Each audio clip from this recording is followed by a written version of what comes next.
ஒரு ஒரு மென்பொறியாளர் ஆணவ படுகொலை செய்யப்பட்டிருக்கார், அமைதியா இருந்துடுறீங்களே. கேட்க மாட்டோமே, ஏன்னு ஒரு வார்த்தை கேட்க மாட்டோமே. நீ எல்லாம் ஒரு மனுஷன், இது உனக்கு கேவலமா இல்ல? எத்தனை ஒரு பஞ்சாயத்தடா முடிச்சு வச்சு பாரு, நமக்காக அம்பட்டு போலும் பிள்ளை குட்டியோட வெயில்ல காத்து கிடக்குறாங்களே. அதெல்லாம் வந்துங்க கொலைதான். கொலைதான், யாரு இல்லைன்னா கொலைதான். சாதியின் பேர்ல கருத்தியல் உருவாக்குனது யாரு? ஒயிட் கிராஸ் தானே இருக்கு. இந்த ஆணவ கொலை காரணம் யாரு? இந்த உலகத்தை படைச்ச பிரம்மனுடைய பாதத்துல இருந்து வந்தவன் தான் சூத்திரன், தொப்புல இருந்து வந்தவன் வைசியன், மார்புல இருந்து வந்தவன் சத்திரியன், தலையில இருந்து வந்தவன் தான் பிராமணன். எங்க ஆத்தா சொல்லுச்சு, நான் என்னமோ எங்க ஆத்தாவோட வகுத்துல இருந்து வெளியே வந்தேன். ஜாதிக்கு யார் காரணம்ன்ற, இந்த ஜாதி வெறிக்கு யார் காரணம்ன்ற மந்திர மோதிரம் கண்டுபிடிச்சானுங்க, மந்திரிமார்கள் அதை கட்டிய பிடிச்சானுங்க. எல்லாம் பூரா இவன் தான் கிறிஸ்தவன் தான், வேற யாரு? எல்லாம் பூரா இவன் தான் கிறிஸ்தவன் தான், வேற யாரு? மகனே செருப்ப காட்டி பிய அடிச்சு போடுவேன். ராமானுஜர் என்ன பண்றாரு? ராமானுஜர் நல்லது பண்றாரு. என்ன நல்லது? இரியா யோசிக்க அப்படியா, தப்புன்னு எப்படி அடிக்கிறது? அப்ப யோசி. ராமானுஜர் பீரியட்ல எந்த ஏற்றத்தாழ்வும் இல்ல, எந்த பிரச்சனை. ராமானுஜருக்கு முன்னாடியும் இல்ல பின்னாடியும் இல்ல. ஏய் அரலூசு, யாரு? நீதான். சரி ஒத்துக்கிறேன். சரி, நந்தனர் கோயிலுக்குள்ள ஏன் போக முடியல? நந்தனர் எந்த கோயிலுக்குள்ள போக முடியல? எப்படி தெரியாத மாதிரி நடிக்கிறான். சிதம்பரம் நடராஜர் கோயில்ல ஒரு கதவு பூட்டியே வச்சிருக்கோம்ல, ஏன்? பொறுக்கி புறம்போக்கு சொல்றா, என்ன நம்ம பேசுறா உங்களுக்கு நீங்க பெரிய பாடம் படிச்சிருக்கீங்களா? சும்மா தெரியாம தீக்காக்காரன் பேசுற மாதிரி. சரி, நீங்க சொல்லுங்க. ஓஹோ, எனக்கு நிறைய வேலை இருக்குன்னு தெரிஞ்சுக்கிட்டு வலுக்கட்டாயம் அவங்களுக்கு நாளை போய் சிதம்பரத்தில் தரிசனம் செய்ய வேண்டும். அதனால அவருக்கு நாளை போவார்னே பேர் வந்துச்சு, திருநாளை போவார். சரி, அந்த நந்தனார் பக்தி மிகுதியால கோயில்ல போய் இறைவனை தரிசிக்க செல்லும் போது அது ஒரு சோதனை. இறைவன் வந்து அதுக்கு ஏற்பாடு பண்றாரு. என்ன சோதனை? ஐயோ, எந்த ட்ரெண்ட்ல பேசினாலும் எந்த ரூட்ல போனாலும் விடவே மாட்டேங்கிறானே, நான் என்ன பண்ணுவேன்?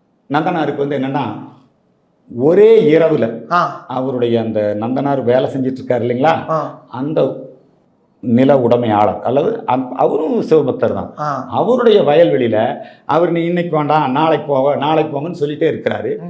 ஒரே இரவுல அந்த வயல்வெளியில இறைவனுடைய அற்புதத்தால அந்த நெற்கதிரெல்லாம் விளைஞ்சு அவர் அறுவடை பண்ணி சாத்திட்டு அதுக்கப்புறம் அவர் கோயிலுக்கு போறார். இதுக்கு நடுவுல அவருடைய ஊர் திருப்புன்கூர், அந்த ஊர் சிவாலயத்துல அவர் கோயிலுக்கு போகும்போது அவர் சிவபெருமான தரிசனம் பார்க்குவார்.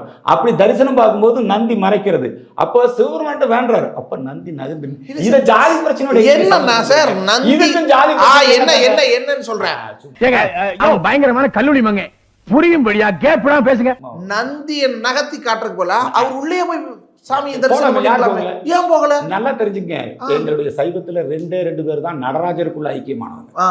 நான் கேட்ட கேள்விக்கு நீ பதிலே சொல்லிய. ஒருத்தர் மாணிக்க வாசகர், நடராஜ பெருமானுடைய அந்த திருமேனியில் ஐக்கியமானவங்க. ரைட். அடுத்தது நந்தனார். ரைட் சார், அவர் கோயிலுக்குள்ள போகலன்னு சொல்றீங்க. போகல இல்ல, நந்திய நகர்த்தி காட்டணும். நந்திக்கு முன்னாடி வர வச்சு காட்டிடலாமே.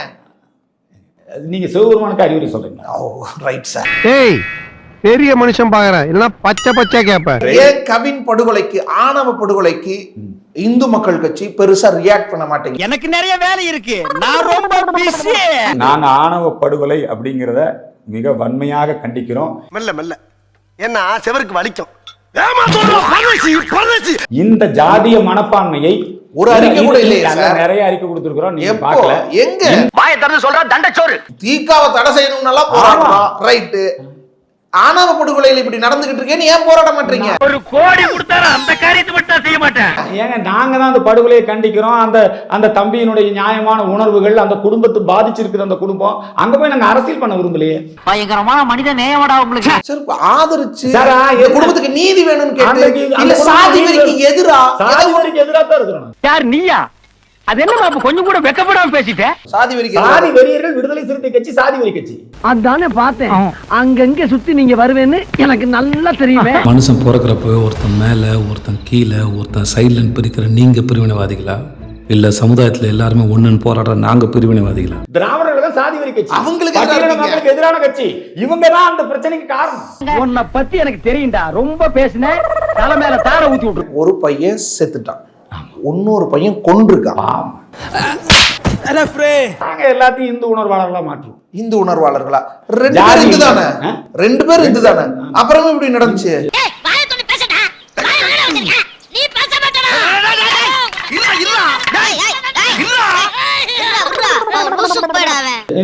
நீங்க பொண்ணு கேட்டா கொடுத்துருவோம்மா. ஓ நீ அப்படி வரியா? ஓன் ஜாதி வேற ஏன் ஜாதி வேற, ஓன் குலசாமி வேற ஏன் குலசாமி வேற, ஓன் பழக்க வழக்கம் வேற ஏன் பழக்க வழக்கம் வேற, இவ்வளோ வேற்றுமையை வச்சுக்கிட்டு நம்மலாம் இந்துக்கள்னு சொல்ற, எதுக்கு? ஓட்டுக்காகவா? எவ்வளவு கொச்சைப்படுத்துறீங்க இன்னொரு சமூகத்தை. சோ இந்து உணர்வோட நீங்க எப்படி சமப்படுத்துனீங்க? கொஞ்சம் முயற்சி எடுக்கிறோம். டேய், எனக்கும் கிறிஸ்துவனுக்கு இருக்க வேறுபாட்டை விட, எனக்கும் ஒரு முஸ்லீம் இருக்க வேறுபாட்டை விட, இந்துன்னு சொல்ற உனக்கும் எனக்கு தானே அதிகமா வேறுபாடு இருக்கு. எப்படி இப்ப இனிமேல் எப்படி இந்த சமப்படுத்துவீங்க? 2 குடும்பத்து பிரச்சனைய இனிமேலும் பண்ணுவோம் சார். அப்படியே அறுத்து தள்ளிட்டாலும் மூட்டு கொடுத்துருவாரு நாயே. எங்கேயோ கன்னியாஸ்திரிங்க 2 பேர் வந்து மதம் மாட்டினாங்க எங்கேயோ மாத்திட்டாங்க. சத்தீஸ்கர்ல. அப்புறம் எதுக்கு சார் இங்க? அதை எதிர்த்து கண்டிச்சுக்கிட்டு இருந்துட்டு உங்க ஊர்ல ஒருத்தன் சாதிய வெறியில இன்னொரு கொலை பண்றான். ஜாதி கண்டுக்காம நீங்களே முடிவு பண்ணிட்டீங்களா? அடங்கம்மால ஜாதி வெறி இல்லையா? இல்ல நீங்க இல்லன்னு சொல்றீங்க, நீங்க முடிவு பண்ணிட்டீங்களா? Just wanted to say one thing to you. போடா விஷத்தேவடைய பையன். இல்ல ஜாதி வெறி விசாரணையில இல்லையா? வந்துருச்சா? ரைட். ஆணவ படுகொலையே நடக்கலையா? ஆணவ படுகொலை நீங்க அதுக்கு ஒரு பேர் வச்சிருக்கீங்க சார். என்ன மாப்பிள்ள நான் பேசிக்கிட்டே இருக்கேன் எழுந்து போறீங்க? இல்ல அங்க உட்காந்துட்டு இருந்தா பாட்டில் எடுத்து மண்டை 2 அடிச்சிருவோம், பரவாயில்லையா? ஏடா சங்கு சக்கரம் விடுற அளவுக்கு அவ்வளவு பெரிய மண்டை வச்சிருக்கிறியா? அதுல கொஞ்சமா அறிவு வேணா? ஆணவ படுகொலை ரொம்ப வருந்தத்தக்கது. அதுல போய் ஜாதி அரசியல் பண்றீங்க. அவங்க எல்லாம் பண்றாங்க சார். நீங்க என்ன பண்றீங்க? நாங்க அது ஜாதி அரசியல் பண்ண மாட்டீங்க. என்னதான் பண்ணுவீங்க? நாங்க நல்லது பண்ணுவோம். அதான் என்ன நல்லது? இந்த விஷயத்துல என்ன நல்லது பண்ணுவோம்? இந்த விஷயத்துல ரொம்ப நல்லது பண்ணுவோம். ஏய் ரொம்ப வெறுப்பேத்தாதே, சாமி சிலைன்னு கூட பார்க்க மாட்டேன், எடுத்து மண்டை மேல அடிச்சு போடுவேன். திமுகவும் சிறுத்தையும் தான் பிரச்சனை, மத்த கட்சியெல்லாம் ஓகே. அதிமுக சார் இருக்கிறதுல பெட்டர். அதிமுக இருக்கிறதுல பெட்டர்.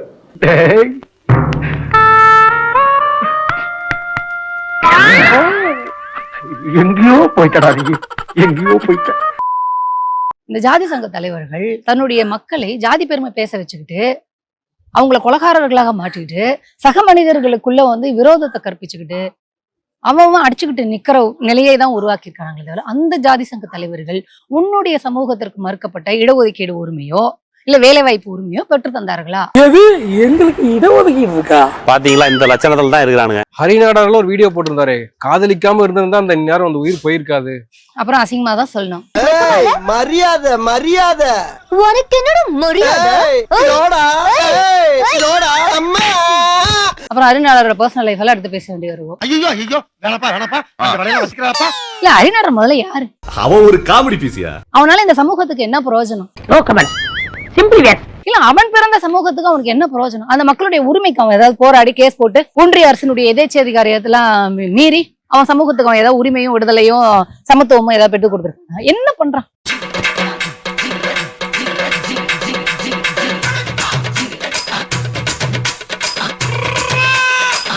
வேலை கேட்டு வந்த பொண்ண மாசமாகன பாடுங்க அவன்.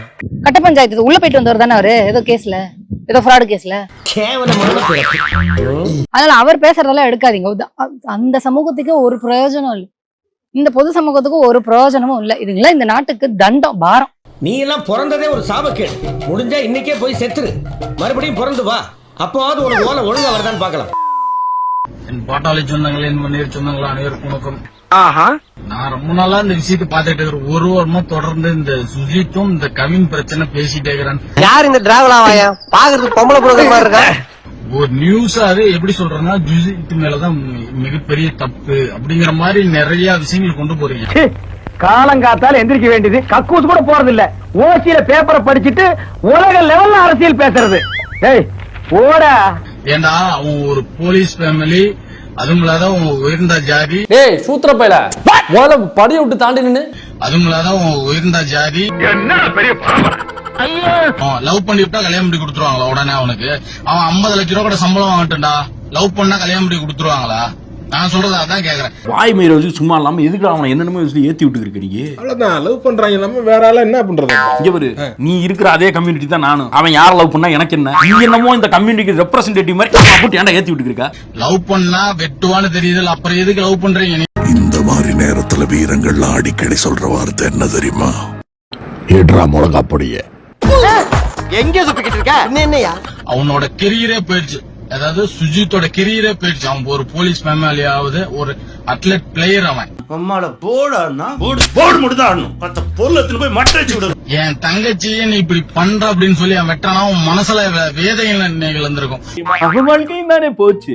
அவன் போனா இப்ப ஜெயிலுக்கு போயிட்டானே. இப்ப ஏதோ நல்ல அத்லட்டா வந்து ஏதோ நல்ல வேலையில போய் செட்டில் ஆக வேண்டியவன் ஏதோ ஒரு பைத்தியக்கார பிள்ளைங்க ஏதோ ஒரு இதை பேசுறி இவனோ ஏத்தி விட்டுருக்கான். ஏத்திட்டு இவன் ஜெயிலுக்கு போயிட்டான். இவன் வாழ்க்கையும் முடிஞ்சு போச்சு, செத்த வாழ்க்கையும் முடிஞ்சு போச்சு. இவங்க வந்து ஏத்தி விட்டான் பாருங்க, அவன் நிம்மதியா இருப்பான். பிள்ளையை வளர்த்துறவனுக்கு அதோட வலி என்னன்னு தெரியும். நீங்க மாப்பிள்ளைங்க வந்து நோவும் நொட்டிக்கிட்டு போயிருவீங்க வளர்த்தி வச்சா. பொறாம ஏன்டா அப்படி இருக்கானுங்க? எவனுமே முன்னேற கூடாதுங்கிறானுங்க. முன்னேறனால பொறாம முடிச்சு அலையிறானுங்க. என்னத்த சொல்ற?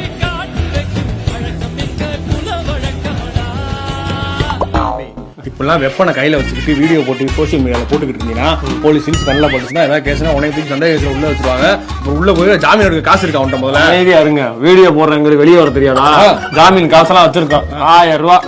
இப்பதான் கொத்தனார் வேலை பார்த்து சம்பாதிச்சு சம்பளம் வாங்கிட்டு இருக்க. ஆமா, அந்த பில்டிங் இருக்கு பாத்தீங்களா, நம்ம கட்டுற பில்டிங்ல இந்த சாப்பாடு பிரேக் விடுவாங்க பாருங்க. அந்த நேரத்துல இந்த ஒரைய விட்டு வாழை எடுக்கிற பழக்கம் வச்சு. சரி, நீங்க ஒரே விட்டு வாழை எடுத்துக்கங்க. போயிட்டு வந்துடுறேன். எங்க வர? சும்மா பக்கத்துல போயிட்டு வரேன். வீடியோ பார்த்துட்டு போறேன். புலி அடங்கு தானே. இப்ப நான் வண்டலூர் தான் ஸ்ட்ரைட்டா போறேன். அங்க இருந்து ஒரு புலிய வாழை எடுத்து வந்து இங்க விடுறேன். இப்ப நீ அடக்குறா பேச்சுக்கு சொல்றது பேசாம கூப்பிட்டாரு. என்ன பேசுறீ? இந்த வந்துட்டேன் மூணு எடுத்துக்கணுமா?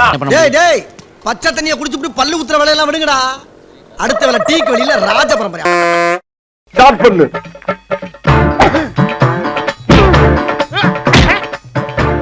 இங்கிட்டு வா. அப்படியா